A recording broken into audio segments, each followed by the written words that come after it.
Olá, queridos amigos que acompanham o nosso podcast, o nosso Pod Católico. Hoje, aqui com a grande missão de estar mais uma vez aqui representando o nosso professor Wendel, eu vou estar aqui conduzindo mais esse Pod Católico. É uma alegria estar com todos vocês que acompanham o nosso canal. Hoje, de maneira especial, nós vamos acolher aqui Silvio Vieira, do projeto Dia de Francisco, lá da paróquia Nossa Senhora Medianeira e Santa Luzia. Seja bem-vindo, Silvio. É uma alegria ter você aqui conosco no Pod Católico. Agradeço a oportunidade de estar aqui e trazer um pouquinho do que é o nosso projeto, né, para o conhecimento das pessoas, para a gente romper as divisas da nossa paróquia, né, apesar de já estarmos conseguindo fazer isso. E o projeto Dia de Francisco, realmente, como o senhor falou, ele começou em 2019. Certo. Uma iniciativa do padre Fernando, vindo de outra paróquia também, e ele sugeriu aos vicentinos que fizessem um dia em ação com as pessoas que estivessem em situação de rua. E ele intitulou essa ação como Dia de Francisco. Logo, o Papa Francisco tinha falado sobre e intitulou. Então, em 2019, nós começamos essa ação. O grupo começa pequenininho, não começa grandioso, não, né? Como é que foi esse primeiro caminhar, esse primeiro passo? A primeira reunião, o padre Fernando chamando vocês ali se organizando. O que veio no coração quando você recebeu esse convite? Na verdade, o convite foi direcionado aos vicentinos. Certo. Como já tem uma ação efetiva com os pobres, né, então foi feito esse convite. Então, o presidente do Conselho Particular da paróquia, junto comigo e uma outra pessoa, nós nos reunimos com o padre falou o que ele gostaria que fosse feito, e essa ação seria de trazer os nossos irmãos até a paróquia, para poder tomar banho, um corte de cabelo, uma comida à mesa, um momento de espiritualidade, de oração, resgatar um pouco dessa dignidade que o ser humano precisa. Sim, quais foram ali os primeiros, você entende como os primeiros desafios que você pensou assim, nossa, o trabalho é muito maior ou muito mais exigente do que eu pensava? O primeiro desafio era montar uma equipe que pudesse entender qual que era o propósito. Nós conseguimos. Dividimos em vários setores, vieram vários voluntários. Foi um dia intenso de trabalho. Nós conseguimos trazer 268 pessoas em situação de rua. Tivemos o apoio da Aliança da Misericórdia, que já fazia um trabalho com as pessoas em situação de rua. Com isso, ficou mais fácil. Conseguimos 2 ônibus, enquanto um levava, o outro trazia, e assim foi acontecendo. Já na recepção dessas pessoas, colocávamos um crachá para que as pessoas pudessem ser identificadas pelo nome. Então, já ali começava o carinho, a diferença daquilo que a gente pretendia fazer. Dar nomes, né? Dar nomes. E a pessoa também ali se sentia ali acolhida, né? Porque totalmente. Quando a gente chama a pessoa pelo nome, ela se sente escolhida, né? Sem dúvida. E me diz uma coisa, Silvio, o desafio, você já falou do desafio inicial, de montar essa primeira equipe, de se organizar. Você percebeu ainda assim que a gente ainda infelizmente tem um pouco isso, né, do trabalho ser confundido com um trabalho assistencialista e não ser um trabalho de evangelização ou de cuidado com os mais pobres, como tentava e clamava o Papa Francisco, né, que nós fôssemos essa igreja em saída ao encontro do mais necessitado? Você acha que teve essa dificuldade inicial? Não, nós não tivemos dificuldade nesse sentido, não, porque as pessoas se comoveram com a obra. Então, na hora que elas se colocaram à disposição, elas estavam se colocando por inteiro. Então, foi uma doação total, daquele que estava cuidando da acolhida àquele que estava recebendo na igreja. Foi uma recepção assim, calorosa, foi feito com muito carinho, nós conversamos muito para que chegasse a esse entendimento, explicando que ali a gente estava realmente acolhendo, a gente estava realmente recebendo aquelas pessoas. Então, foi uma experiência bacana demais. Ô Silvio, para o pessoal de casa que acompanha o nosso Pod Católico, o pessoal entender como é que funciona do começo, da execução, até o encerramento do dia de Francisco. Como é que é preparado, como é que é feito esse cronograma, essa programação com o pessoal que é acolhido? Veja bem, Padre Leandro, quando fizemos essa ação, o objetivo era fazer essa mesma ação 4 vezes no ano. Então, nós fizemos no dia 22 de dezembro de 2019 a primeira ação. Era para poder ser feita a segunda ação na Páscoa de 2020. Porém, nesse meio tempo veio a pandemia. E o padre Fernando disse, não, nós vamos fazer. Eu falei, padre, não tem jeito, como é que a gente vai aglomerar? Se nós trouxemos 268 pessoas no primeiro, 500 a gente traz tranquilo. Então, resolvemos não fazer. Mas ficou uma pergunta, ficou uma interrogação. E o que fazer? Aí decidimos ir ao encontro deles. Ao invés de trazê-los, saímos para encontrá-los. Muito bem. E ali saímos precariamente. Ali foi um momento assim, muito delicado, porque tínhamos uma caminhonete, poucos litros de comida, alguns litros de achocolatado e alguns pães. Mas não sabíamos como iríamos fazer. Fomos encontrar e ali foi amadurecendo. Aí fomos numa segunda, fomos numa terça, numa quarta, numa quinta, numa sexta, num sábado, e aí decidimos que o dia que o projeto social Dia de Francisco iria atuar seria no sábado. Por quê? Porque era o momento que a gente conseguia aglomerar mais voluntários. Então, ficaria mais fácil a gente trabalhar. A equipe não enfrentou um desafio assim, plena pandemia, sair, se expor com muita gente? Não houve essa preocupação, esse medo, talvez? Houve. Falar que não houve não é verdade. Né? Houve sim. Alguns mais temerosos, outros não. Tomamos os cuidados que eram necessários, os de luva, de máscara, evitávamos um contato mais próximo, mas a rua nos chama. É interessante que ela nos chama. E a gente ali consegue, até as próprias pessoas a serem atendidas, elas foram muito respeitosas. Elas não invadiram além e elas entenderam o porquê de ter que usar uma máscara, o porquê de usar uma luva, mas nós não tivemos nenhum caso, graças a Deus, de doença com isso, sabe? E ali, no dia 1º de maio de 2020, foi a primeira saída nossa ao encontro deles. E levamos 30 litros de comida, 18 litros de achocolatado e alguns pães. E firmamos o sábado, e foram aparecendo pessoas, e naquele momento, muitas pessoas queriam sair de casa, por conta da pandemia, todo mundo parado, sem poder fazer outra coisa, e foram aumentando o número de voluntários. O padre Fernando nos trouxe um ônibus, que ele ganhou da Aviação São Gonçalo, e que ele já fazia esse projeto em outra paróquia, e ele cedeu o ônibus para a gente também. E o número de voluntários foi crescendo, chegando ao ponto da gente ter que abrir escala, que não dava para poder ir todo mundo para a rua. Aquela ação que acontecia com 3, 4, 5 carros no máximo, ela deixou de existir. E todo mundo dentro do ônibus já tinha aquele calor de você trocar suas experiências, tinha um violão, onde a gente ia tocando uma música, ia rindo, brincando, e a coisa acontecia de uma maneira leve. Nesse período que vocês tiveram que mudar um pouco a dinâmica do projeto, de ver isso, as pessoas irem até vocês irem ao encontro das pessoas, tem alguma história assim que te chamou a atenção de maneira especial?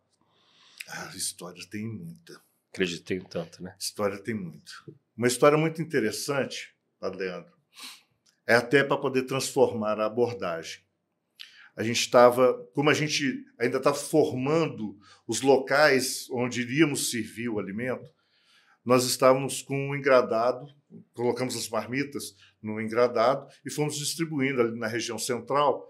E na Tupis, com Rio de Janeiro, tinha um jovem, e eu perguntei a ele se ele queria alimentar, ele falou que sim, e eu pedi a ele que me acompanhasse até o ônibus, que o engradado já estava vazio, né? E nesse meio tempo, Eu perguntei para ele, o que você está fazendo na rua? Ele falou assim, a pergunta não deveria ser essa. A pergunta deveria ser, o que te trouxe para a rua? Eu falei, opa, vamos voltar, né? Vamos refazer a pergunta, o que te trouxe para a rua? Aí ele pegou e me contou a história dele.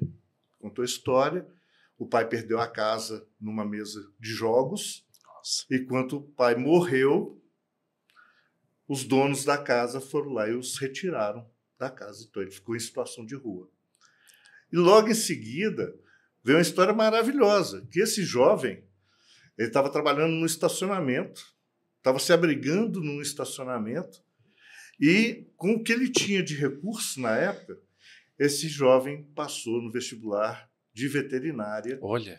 Sabe, ia começar no segundo semestre de 2020. Mostra de superação, né? Total superação. Então, além de me ensinar como abordar, ele ainda me mostrou que o caminho está para ser percorrido por qualquer pessoa.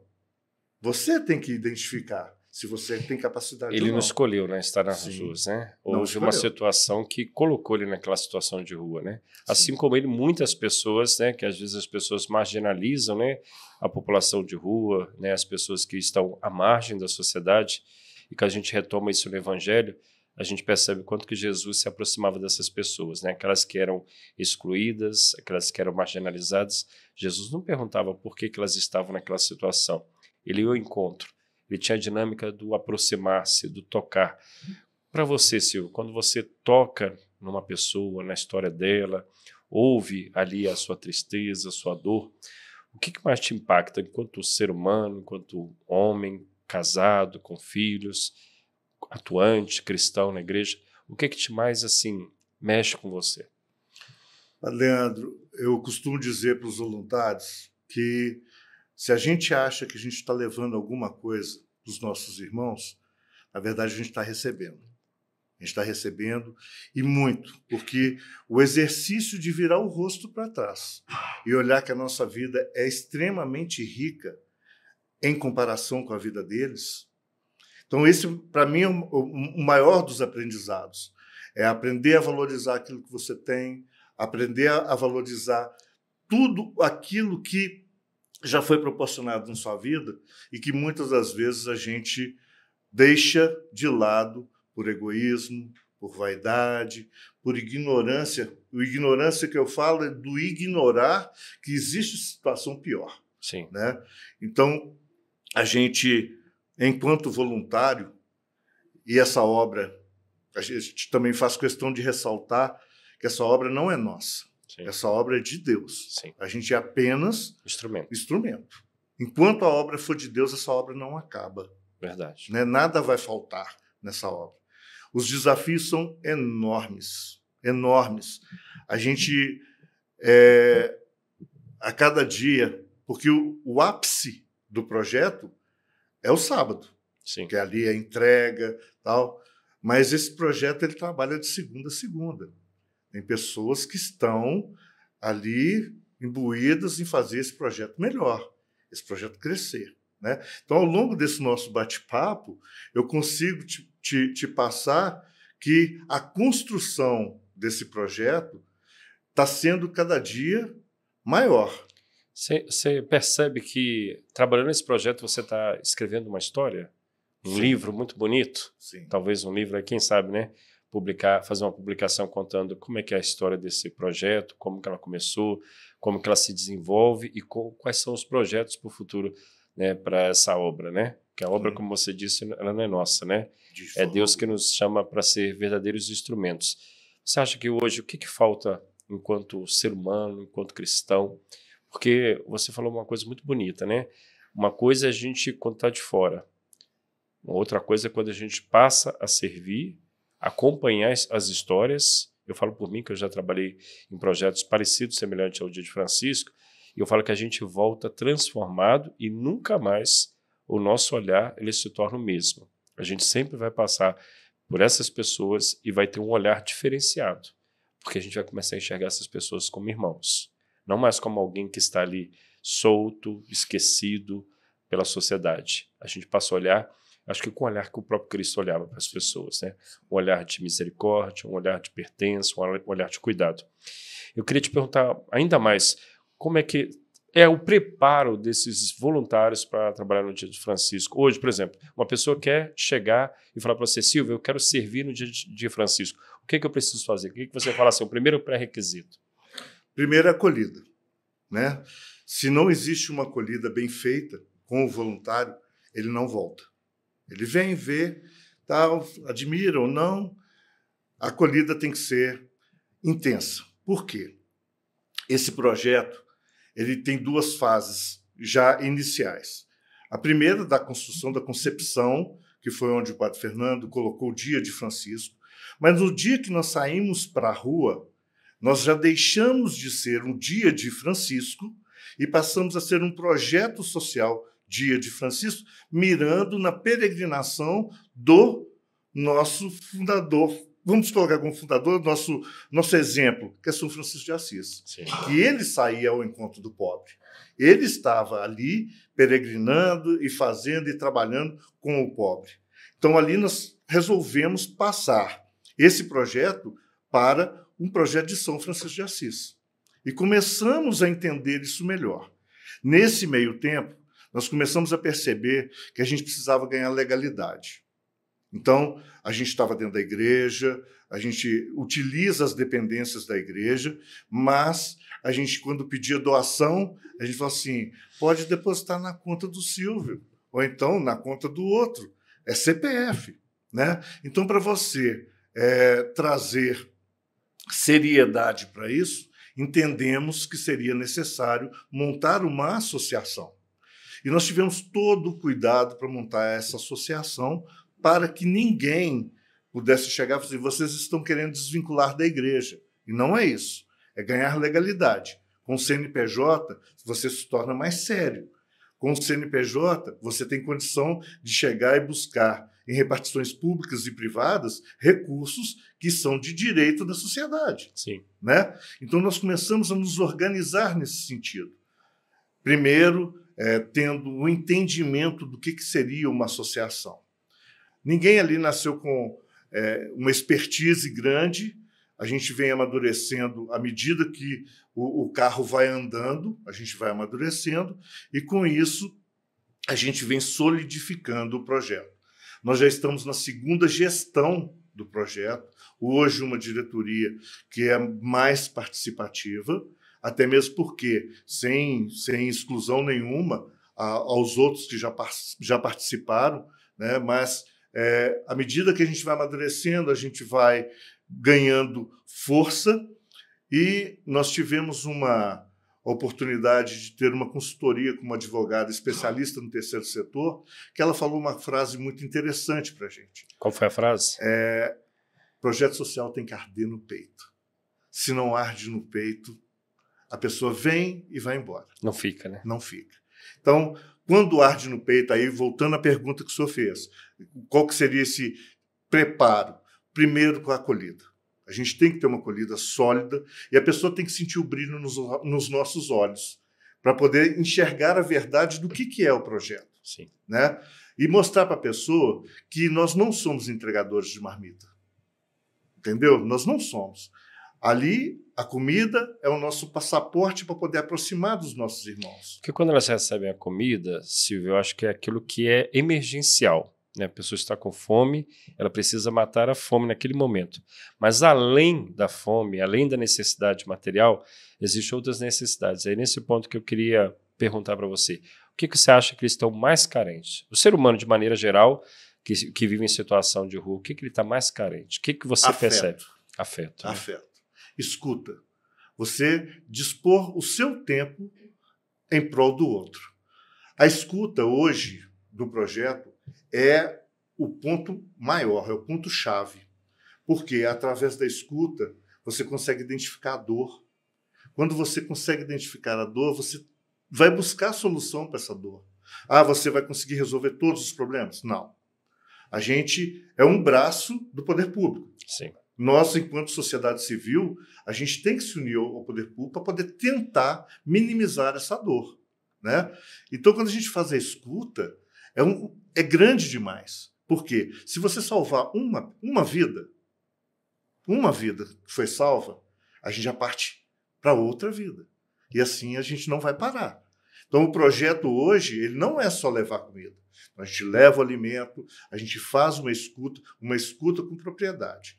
Então, a gente leva o carinho, a gente leva o amor para eles, a gente leva a palavra de Deus para eles, a gente ora com eles. Nosso Pod Católico tem como frase, né? A fé vem pelo ouvir, na carta de São Paulo aos Romanos. Você acredita nessa afirmação de Paulo no trabalho de vocês? Com certeza. Com certeza. E eu falo com o senhor uma coisa assim, tão interessante, que no momento em que nós chegamos algumas semanas, e a pessoa virou e falou assim, o que tem? Eu falei assim, comida. Ele falou, mas só comida? Eu falei, não, amor e carinho. Aí, beleza. Ele riu, brincou e tal. Na semana seguinte, nós paramos o ônibus, ele virou e falou assim, além do amor e carinho, tem comida? Olha que bonito. Então, assim, é muito interessante, porque aquilo ali ficou gravado. Gravou. Entendeu? Para ele, você destinar o amor e o carinho. Então, é tão interessante. São tantas histórias. Por exemplo, tem uma menina que chama Débora. Ela fica ali na trincheira da Bernardo Vasconcelos. Eu levei 3 anos para conseguir tirar um sorriso dela. Olha. 3 anos. Hoje, na hora que a gente para o ônibus, ela vem e me abraça. Entendeu? Então, assim, é uma coisa muito grande. Ela é além do alimento. Ela é além do agasalho, da coberta, do kit de higiene. Ao longo desse período todo na rua, nós já conseguimos levar para as comunidades terapêuticas mais de 400 pessoas. Muita gente.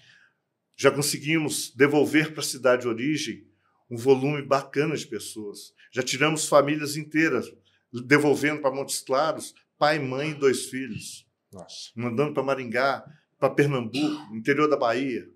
Então, a gente tem um processo a gente não dá dinheiro, a gente compra passagem, a gente leva a pessoa até o local para poder embarcar. Né? A gente prepara um kit de alimento para essa pessoa, para que ela possa fazer a viagem. Então, nós já tivemos viagem de trem, já tivemos viagem de ônibus. Então, é muito interessante isso tudo que vai acontecendo. Né? O encaminhamento para emprego.